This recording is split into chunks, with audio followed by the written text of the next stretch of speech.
एक छोटे से गांव में बलदेव अपनी पत्नी अनीता और 2 छोटे बच्चों के साथ रहता था। बलदेव मेहनत मजदूरी करके अपना गुजारा करता था।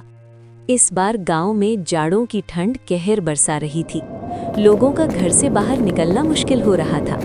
ठंड इतनी तेज थी कि शरीर की हड्डियां तक कांपने लगी थी। जाड़े आ गए हैं। कई साल से बच्चे एक ही कंबल ओढ़कर जाड़ों के दिन काट देते हैं और अब तो वो कंबल भी फटकर तार-तार हो गया है।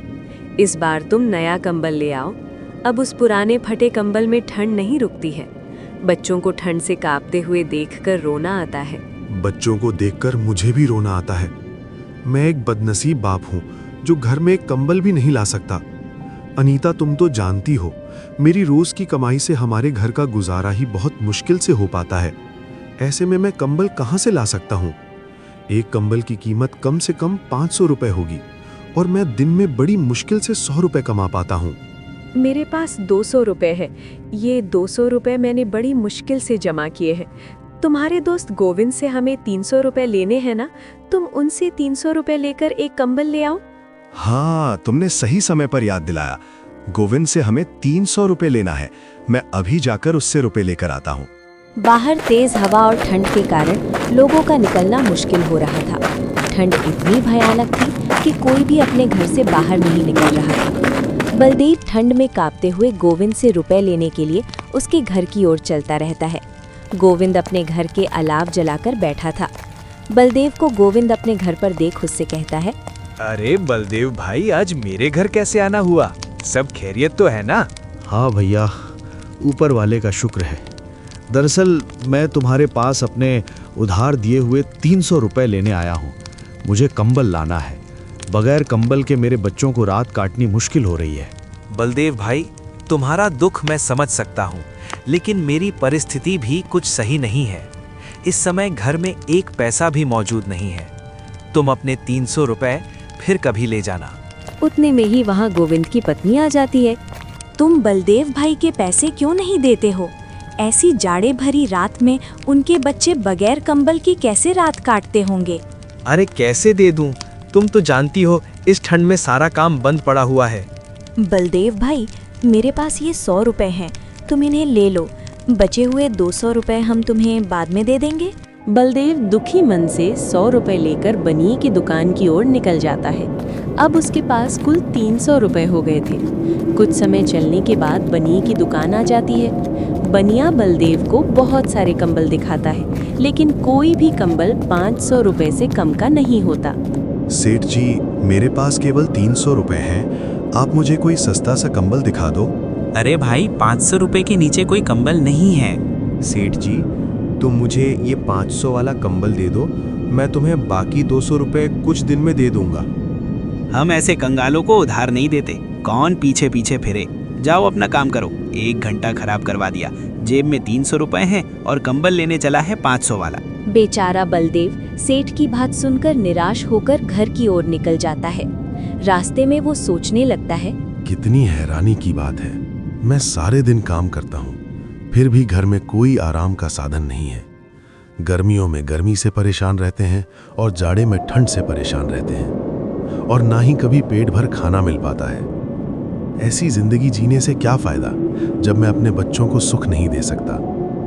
बेचारी अनीता ने घर से चलते समय कहा था कि कंबल जरूर लेकर आना। अब मैं क्या जवाब दूंगा उसको? बेचारी मेरी वजह से कितनी परेशानियों का सामना कर रही है। अब मैं क्या करूं? कहां जाऊं? तभी बलदेव को ठंड से कांपता हुआ एक बूढ़ा आदमी दिखाई देता है जो किसी गहरी सोच में डूबा हुआ था। उस बूढ़े आदमी को देखकर ऐसा मालूम हो रहा था जैसे वो बहुत बड़ी मुसीबत में है, लेकिन बलदेव उसे देखकर आगे बढ़ जाता है। थोड़ी दूर जाने के बाद बलदेव सोचने लगता है, हाय, मैं कितना निर्दयी हूँ। बेचारे उस बुजुर्ग आदमी को ठंड में सिकुड़ते हुए छोड़ आया। कहीं वो बूढ़ा आदमी ठंड से मर न जाए। पता नहीं उसने कुछ खाया होगा भी या नहीं।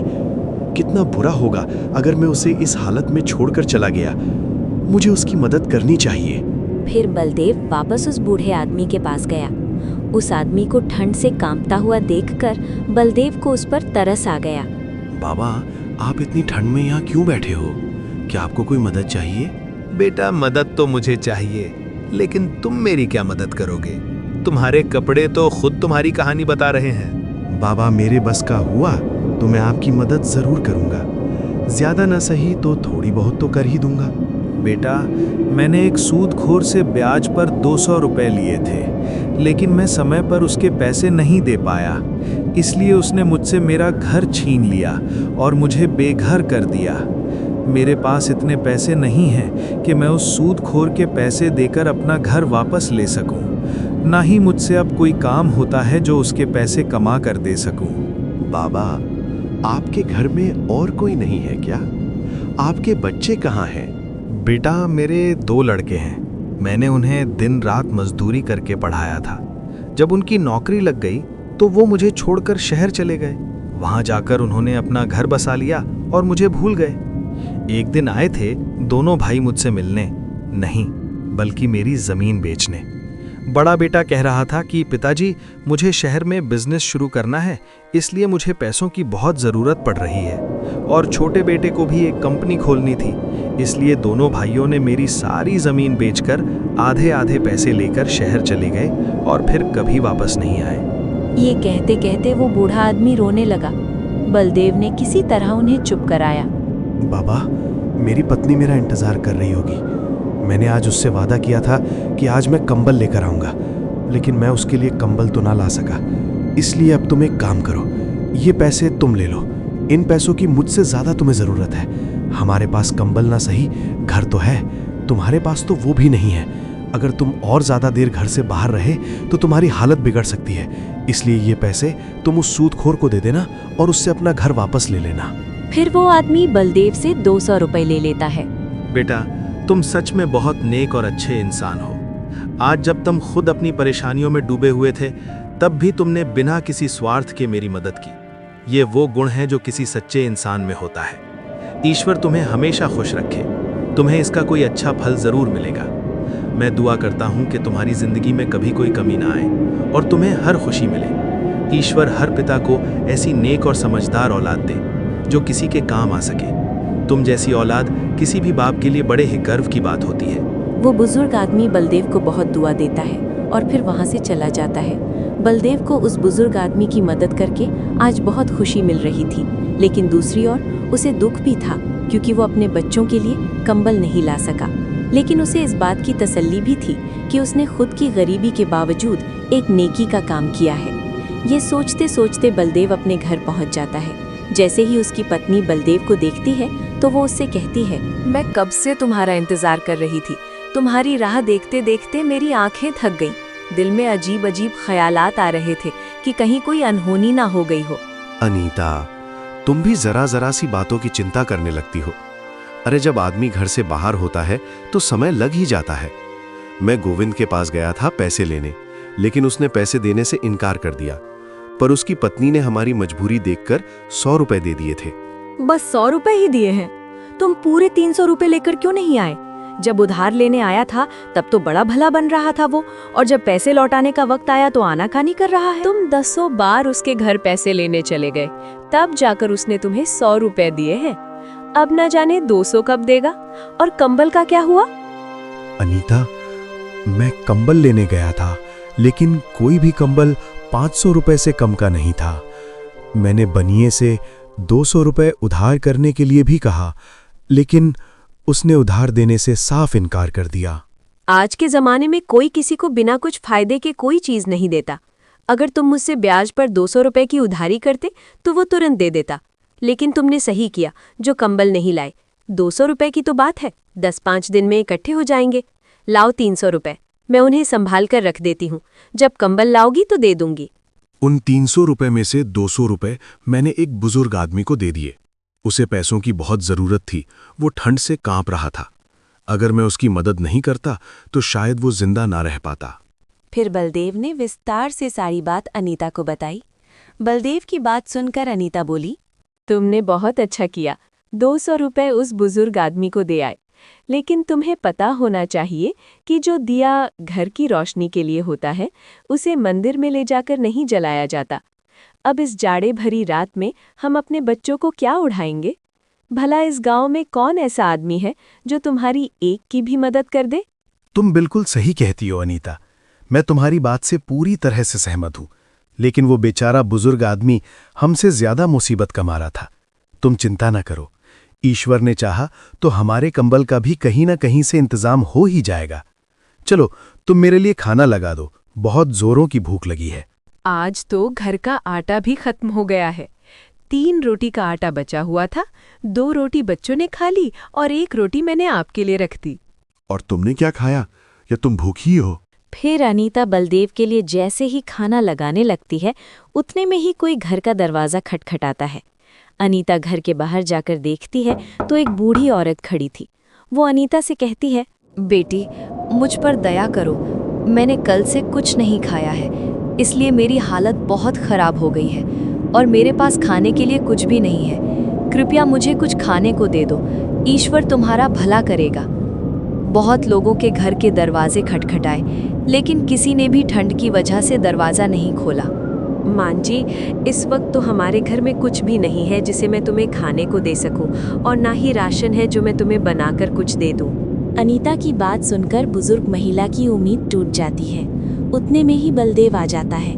वो बुजुर्ग महिला से कहता है, माताजी, आप अंदर आ जाइए। ज्यादा देर घर के बाहर रहना सही नहीं है। ठंड बहुत ज्यादा पड़ रही है, आप बीमार हो सकती हैं। बलदेव उस बुजुर्ग औरत को घर के अंदर ले आता है और फिर अनीता से कहता है, अनीता, मेरे लिए तुमने जो 1 रोटी बचाकर रखी थी, वो रोटी माताजी को दे दो। लेकिन स्वामी, आप क्या खाओगे? आपने भी तो सुबह से कुछ नहीं खाया है। अनीता, उस रोटी की जरूरत मुझसे ज्यादा माताजी को है, क्योंकि ये मुझसे ज्यादा भूखी हैं। फिर अनीता ने वो रोटी बुजुर्ग औरत को दे दी। बूढ़ी औरत बहुत भूखी थी, इसलिए उसने वो रोटी तुरंत खा ली। आप लोगों ने इस बुरे वक्त में मेरी सहायता की है। मैं तुम्हारा ये एहसान जीवन भर नहीं भूलूंगी। वो बूढ़ी औरत बलदेव और अनीता को दुआएं देते हुए चली जाती है। अगली सुबह अनीता बलदेव से बोली, तुमने भी रात को कुछ नहीं खाया और बच्चे भी थोड़ा बहुत खाकर ही सो गए थे। तुम्हें काम करो, तुम्हारे पास जो बचे हुए 100 रुपए हैं, उसे घर का राशन ले आओ। पत्नी के कहने पर बलदेव घर का राशन लेने के लिए बाजार की ओर रवाना हो जाता है।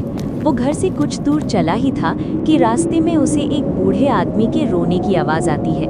वो बूढ़ा आदमी अपने बेटे से कह रहा था, बेटा, तुम मेरी क्यों नहीं सुनता? मैं कितने दिन से कह रहा हूँ कि मेरी बीमारी बढ़ती ही जा रही है, तो मुझे किसी डॉक्टर के पास ले चल। मैं आपके इलाज के लिए पैसे कहाँ से लेकर आऊँ? आप तो जानते ही हो, मेरे पास एक भी पैसा नहीं है। फिर भी आप बार बार कहकर मुझे शर्मिंदा क्यों करते हो? फिर बलदेव उस बूढ़े आदमी के पास जाकर उसके रोने की वजह पूछता है। तो बूढ़ा आदमी उससे कहता है, मैंने अपने इस बेटे को पालने के लिए दिन रात एक कर दी। बड़ी मेहनत मशक्कत से मैंने इसे पाला है। जब ये 1 साल का था, तभी इसकी माँ ईश्वर को प्यारी हो गई थी। मैं चाहता तो दूसरा विवाह कर लेता, लेकिन मैंने इसकी वजह से नहीं किया कि कहीं दूसरी पत्नी इसे परेशान न करे और इसकी जिंदगी खराब ना हो जाए। और आज जब मैं बूढ़ा हो चुका हूँ, तो ये मुझे किसी डॉक्टर के पास नहीं लेकर जाता जिससे मैं अपनी बीमारी का इलाज करवा सकूँ। मैं इस बात से सहमत हूँ कि इन्होंने बड़ी ही तकलीफ़ों से मुझे पाला है और पाल पोस कर जवान किया है, लेकिन मैं मजबूर हूँ।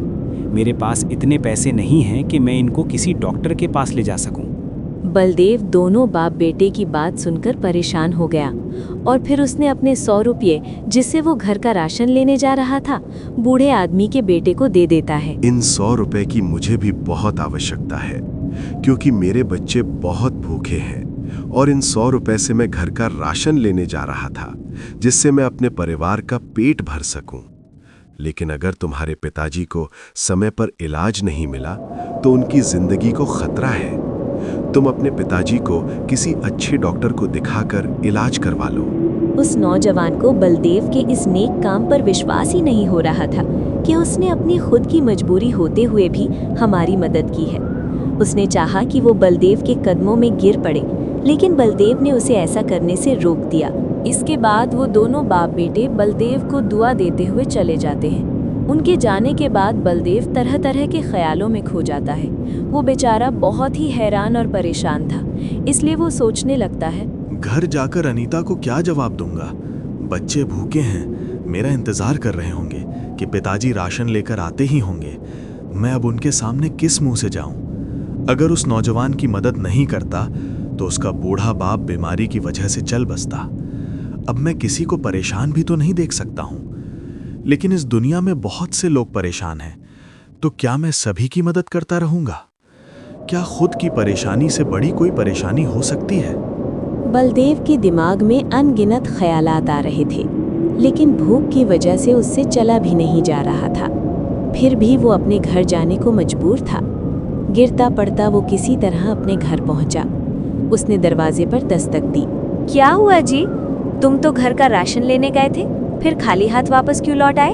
अनीता, एक आदमी को इलाज की सख्त जरूरत थी, लेकिन उसके पास पैसे नहीं थे जिससे वो अपना इलाज करवा सके। मुझसे उसका दर्द देखा नहीं गया, इसलिए वो 100 रुपए मैंने उस आदमी को दे दिए।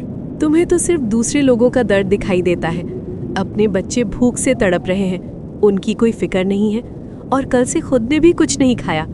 दूसरों को मुसीबत में देखकर उनकी मदद करते फिरते हो, लेकिन पता नहीं तुम्हें अपने बच्चों पर दया क्यों नहीं आती, क्यों उनका दर्द नहीं दिखाई देता। अब तुम ही बताओ, मैं अपने बच्चों को क्या खिलाऊं जो उनकी भूख मिट सके। अब मेरे बच्चों में ज्यादा देर तक भूख बर्दाश्त करने की हिम्मत नहीं है। अब तो लगता है भूख के मारे इनकी जान ही निकल जाएगी। अनीता, ऐसा मत कहो। जो चीज जिसके नसीब में होती है वो उसी को मिलती है। वो बेचारा बूढ़ा आदमी बहुत मजबूर और लाचार था। अगर तुम भी उस बूढ़े आदमी की फरियाद सुनती तो तुम भी वही करती जो मैंने किया। तुम विश्वास रखो, ईश्वर हमारे लिए भी कोई रास्ता जरूर निकालेगा। बलदेव की बात सुनकर अनीता का गुस्सा शांत हो गया। फिर वो बलदेव से बोली, तुम एक काम करो, मेरी ये सोने की चैन साहूकार के पास गिरवी रखकर कुछ पैसे ले आओ। जब हमारे पास पैसे आ जाएंगे तो हम साहूकार से चैन वापस ले लेंगे। फिर बलदेव साहूकार को अपनी पत्नी की चेन दे देता है। चेन लेकर साहूकार बलदेव को पैसे दे देता है। बलदेव पैसे लेकर बाजार से घर का राशन लेकर अपने घर की ओर निकल जाता है। ठंड इतनी भयानक थी कि उसका चलना मुश्किल हो रहा था, परंतु उसे जल्दी से जल्दी अपने घर पहुंचना था, क्योंकि उसकी पत्नी और बच्चों ने कल से एक निवाला भी नहीं खाया था। बड़ी मुश्किल से वो अपने घर पहुंचता है। उसके बाद उसकी पत्नी सबके लिए खाना बनाती है और सभी खाना खाते हैं। खाना खाने के बाद वो सो जाते हैं। आधी रात को 2 चोर राजा के खजाने से चोरी करके भाग रहे थे। उनके पीछे राजा के सिपाही पड़े हुए थे। उनसे बचने के लिए ही वो बलदेव के घर में घुस जाते हैं। उनके पास बहुत सारे सोने के सिक्के की एक थैली थी। तुम तो कह रहे थे कि तुम छोटी मोटी चोरी करते हो। तुम्हारे चक्कर में मेरी जान भी खतरे में है। अगर सिपाहियों ने हमें पकड़ लिया तो राजा हमें जिंदा नहीं छोड़ेगा। मैं तो कह दूंगा कि तुमने ही मुझे चोरी करने के लिए कहा था। मेरी पत्नी हमेशा मना करती रही कि मैं तुम्हारे साथ ना रहूं, लेकिन मैंने उसकी एक ना सुनी और आज मैं इस मुसीबत में फंस गया। मैंने कहा था तुम्हें चोरी करने के लिए। अरे तुम ही रोज मुझसे कहा करते थे मुझे अपने साथ ले चलो। आज पहली बार तुम्हारी वजह से ये मुसीबत खड़ी हुई है। भाई, मैं तुम्हारे हाथ जोड़ता हूँ, मुझे किसी भी तरह से इस परेशानी से बाहर निकालो। मैं मरना नहीं चाहता। मेरी पत्नी और बच्चे मेरा इंतज़ार कर रहे होंगे। एक काम करते हैं, इस सोने के सिक्कों की थैली को यहीं छोड़ चलते हैं। इसी में हमारी भलाई है। अगर जिंदा रहे तो पैसे और कमा लेंगे। फिर वो दोनों चोर सोने के सिक्कों से भरी थैली बलदेव के घर में ही छोड़कर चले जाते हैं। सुबह जब बलदेव और उसकी पत्नी सोकर उठते हैं तो देखते हैं कि एक थैली रखी है। बलदेव ने जब वो थैली खोली तो सोने के सिक्के देखकर उसके होश उड़ गए। लगता है ये सब ईश्वर की मेहरबानी है। उन्होंने ही हमारी परेशानी देखकर ये सिक्के हमारे घर में रखे हैं। बलदेव उन सिक्कों को ध्यान से देखता है तो उन पर राज्य की मोहर लगी हुई थी। नहीं अनीता, ये कोई ईश्वर की मेहरबानी नहीं है। ये राजा के शाही खजाने के सिक्के हैं। लगता है कोई चोर इन्हें चुरा कर ले आया और पकड़े जाने के डर से वो इस पोटली को यहीं छोड़कर भाग गया। हमें ये सिक्के वापस लाजा को लौटा देना चाहिए। स्वामी, अगर हमने ये धन दे दिया तो हम फिर से वही गरीबी वाली जिंदगी जिएंगे। ईश्वर ने हमें अमीर होने का मौका दिया है। इतना कहकर बलदेव सिक्कों की थैली लेकर राजमहल की ओर निकल जाता है। उधर राजा के पास रात में हुई चोरी की खबर पहुंच जाती है। कुछ समय बाद वो राजमहल पहुंच जाता है और फिर वो सेनापति से मिलकर उन्हें सारी घटना के बारे में बताता है। सेनापति उसे राजा से मिलाने के लिए अपने साथ अंदर ले जाता है। फिर बलदेव ने राजा को सारी घटना के बारे में विस्तार से बताया। राजा उसकी ईमानदारी देखकर बहुत प्रसन्न हुआ और उसने आधे सिक्के बलदेव को इनाम के तौर पर दे दिए। उन सोने के सिक्कों को पाकर बलदेव बहुत खुश हुआ और अपने घर आ गया। फिर उसने सोने के सिक्कों को बेचकर अपने लिए एक अच्छा सा घर बनवा लिया। अब वो बहुत मालदार हो गया